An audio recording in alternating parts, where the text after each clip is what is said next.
Harris, the next U.S. ambassador to Australia, says Beijing intends to control South China Sea. Harris says China's military might could soon rival U.S. power across almost every domain, and warned of possibility of war. Photograph, Roslan Rahman, AFP, Getty Images. The Navy Admiral nominated to be the next U.S. ambassador to Australia has told Congress America must prepare for the possibility of war with China, and said it would rely on Australia to help uphold the international rules-based system in the Asia-Pacific. In an excoriating assessment of China's increasingly muscular posture in the region, Harris said Beijing's intent is crystal clear, to dominate the South China Sea, and that its military might could soon rival American power across almost every domain. Harris, soon to retire as the head of U.S. Pacific Command in Hawaii, told the House Armed Services Committee, the U.S. and its allies should be wary of Beijing's military expansionism in the region, and condemned China's foreign influence operations, predatory economic behavior and coercion of regional neighbors. China's intent is crystal clear. We ignore it at our peril, he said. I'm concerned China will now work to undermine the international rules-based order. Harris also warned of a cult of personality developing around Chinese President Xi Jinping.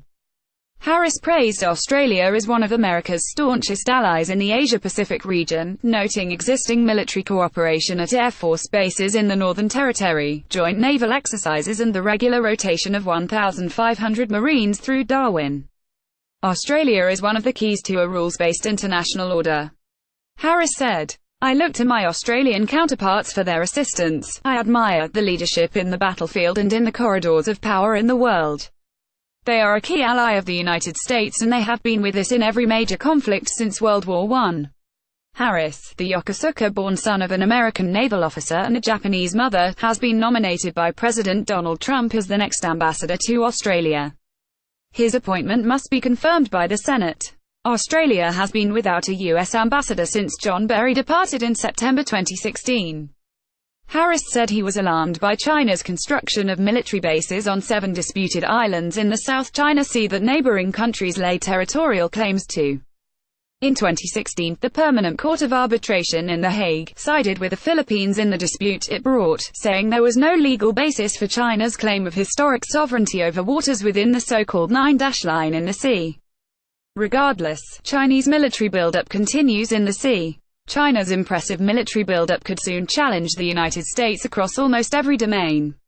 Harris said. In a separate answer, he said of the risk of conflict with China, as far as the idea of deterrence and winning wars, I'm a military guy. And I think it's important you must plan and resource to win a war at the same time you work to prevent it. At the end of the day, the ability to wage war is important till you become a paper tiger.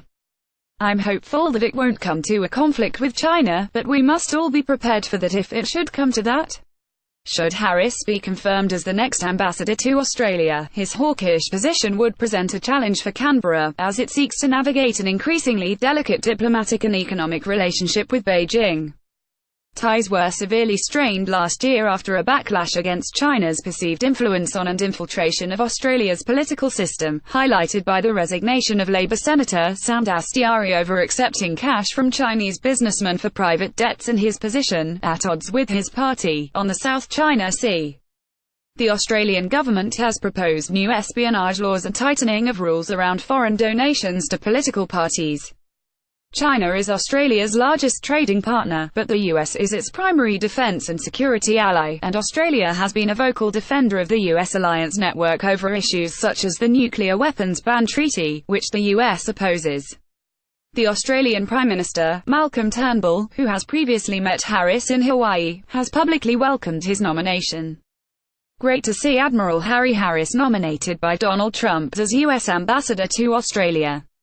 Look forward to seeing you in Canberra, Harry. Turnbull said on Twitter on February 10.